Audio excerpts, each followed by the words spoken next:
माता लक्ष्मी को सबसे ज्यादा प्रिय प्रसाद कौन कौन सा होता है? जल्दी बोलो जरा, जल्दी से बताओ। माता लक्ष्मी का प्रिय प्रसाद कौन सा है?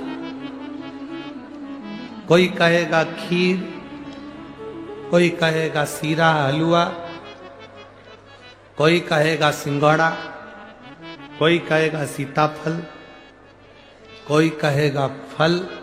पर माता लक्ष्मी के लिए सर्वश्रेष्ठ अगर कोई पकवान है, माता लक्ष्मी के लिए अगर सर्वश्रेष्ठ यदि कोई भोग है, अगर कोई ने लक्ष्मी जी को शहद का यदि भोग लगाया है तो उसके घर में कभी गरीबी नहीं आ सकती, वो उन्नति की ओर बढ़ता है। बहुत कम लोग होते हैं जो लक्ष्मी जी को शहद का भोग लगाते हैं। मेरे हिसाब से तो यहां भी जितने बैठे होंगे इसमें भी कुछ ही होंगे गिने चुने जो लक्ष्मी जी को शहद का भोग लगाते है। कोई है शहद का जो भोग लगाते लक्ष्मी जी को? तो लक्ष्मी जी को शहद का भोग लगा। लक्ष्मी को शहद की प्रियता, मधु की प्रियता। के घर में संपदा की कमी होती है, जिसके घर में कर्जा बढ़ जाता है, लक्ष्मी नहीं आती, बहुत टेंशन की जिंदगी जीता है मनुष्य, व्यापार चल नहीं रहा, बहुत तकलीफ का जीवन चल रहा होता है, तो आज भी नियम है महाराज, आज भी नियम कि सोमवार शुक्रवार ये 2 बार ऐसे हैं, इन 2 बार को यदि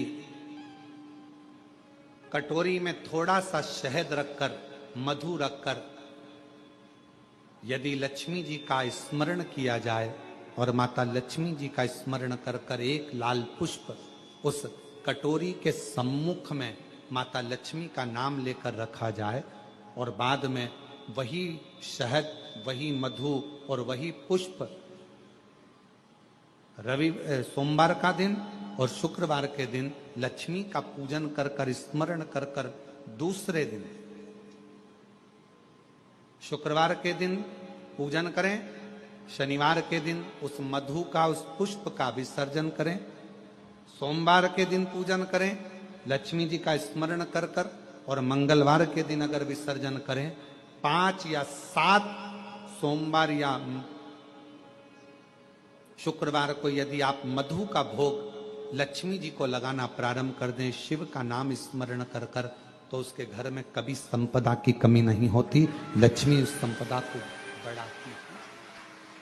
और हम तो यहां तक कहेंगे, प्रयास करो, अगर आपके घर में छोटा सा शिवलिंग विराजमान है, आपके घर में अगर छोटा सा शंकर जी का शिवलिंग है, छोटा सा शंकर भगवान का शिवलिंग है, या आपके घर में कुबेरेश्वर धाम का कंकर है, और आपके घर में यदि शंकर भगवान का शिवलिंग है, या सीहोर का रुद्राक्ष हो, या शंकर भगवान का शिवलिंग हो, या कंकर शंकर हो, तो निवेदन है जहां पर भी शिवलिंग आपके घर में विराजमान है, अगर छोटी सी कटोरी में एक बेलपत्र को आप नीचे रखिए, छोटी सी कटोरी उस बेलपत्र के ऊपर रखकर उसमें थोड़ा सा मधु, शहद, शंकर भगवान की साक्षी में शिव जी के सामने अगर शुक्रवार की शुक्रवार रखना प्रारंभ कर दो, धीरे धीरे संपदा की वृद्धि अपने आप होना प्रारंभ होगा। मधु, देवी भागवत का यह प्रसंग है, छठे स्कंद का 16वां और 17वां अध्याय देवी भागवत का वर्णन करता है। मां लक्ष्मी पृथ्वी पर आ गई, रात्रि को देखा कहीं स्थान नहीं, एक बूढ़ी के स्थान पर, बूढ़ी के दरवाजे पर जाकर विनय करी, शहद मधु पाने को मिला, वर दे दिया, मैं तुझे वर देती हूं, तेरे घर में कभी संपदा की कमी नहीं आई। तूने मुझे मधु दिया है, तूने मुझे शहद दिया है। 56 भोग दीपावली के दिन माता लक्ष्मी को लोग लगाते हैं, ढेरों सारा गुजिया, पपड़िया, बर्फी, चक्की, मठरी, खाजे, पपड़िया सब लक्ष्मी जी को भोग लगाते हैं।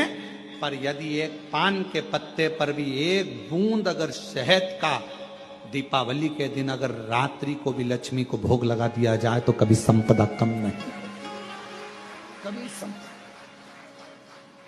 एक बूंद मधु का, शहद का यदि सामने रखा जाए, लक्ष्मी जी के भोग लगाया जाए, तो संपदा की कमी नहीं आ सकती, क्योंकि मां वर देती। पहर के बाद में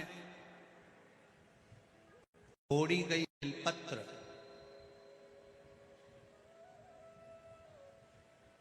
दोपहर के बाद अगर हम बेलपत्र को तोड़कर शंकर भगवान को समर्पित करते हैं तो शिव उसे स्वीकार नहीं करते।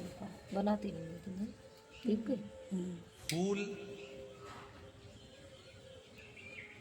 सूर्य की किरण निकलती है, प्रकाश थोड़ा सा हो जाता है, थोड़ा सा उजाला हो जाए और रात्रि सूर्य अस्त के पहले पुष्प को हम तोड़ सकते हैं, फूल हम तोड़ सकते हैं। बेलपत्र सुबह से लेकर दोपहर तक हम तोड़ सकते हैं, पर दोपहर के बाद में बेलपत्र को नहीं तोड़ा जाता।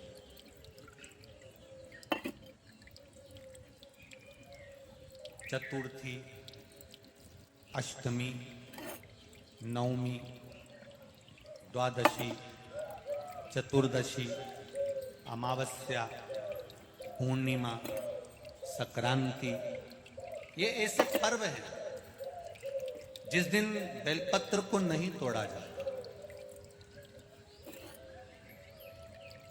चतुर्थी, अष्टमी, नवमी,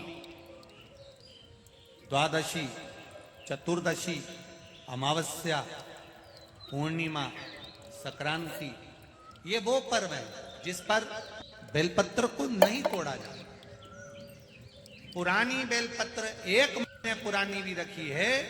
पुरानी बेलपत्र मंदिर के बाहर भी अगर निर्माल्य में उतरी हुई बेलपत्र किसी डलिया में पड़ी है, बहुत सारी बेलपत्र अगर किसी ने ले जाकर निर्माल्य को कहीं ले जाकर पटक भी दिया है मंदिर के कोने में, वहां से बेलपत्र उठा लो, उसको धो लो, साफ कर लो, वापिस ले जाकर महादेव को चढ़ा दो, वो स्वीकार कर लो।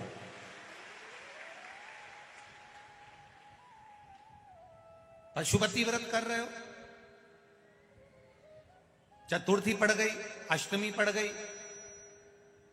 द्वादशी पड़ गई, बच्चों से मत कहो कि बेलपत्र तोड़ कर लाओ। बच्चों से कहो जाओ शंकर जी के मंदिर में कहीं डलिया में कहीं एक आध 2 बेलपत्र भी, 1 बेलपत्र भी अगर कहीं साइड में पड़ी हो, उसको उठा लाओ, धो, बाबा के थाली में रख लो और पशुपति व्रत पर भी चढ़ा दो। दोपहर के बाद में पूजन करने जा रहे हो, बेलपत्र दोपहर के बाद ना तोड़वाइए। फूल सुबह प्रकाश होने से लेकर रात्रि को, शाम को जब सूर्यास्त हो उसके पहले फूल आप तोड़ लो, मना नहीं है, दिन भर का समय आपके पास है, पर रात्रि में फूल नहीं तोड़ा जाता। शंकर भगवान पर समर्पित कोई प्रसाद शिव जी को चढ़ाया गया,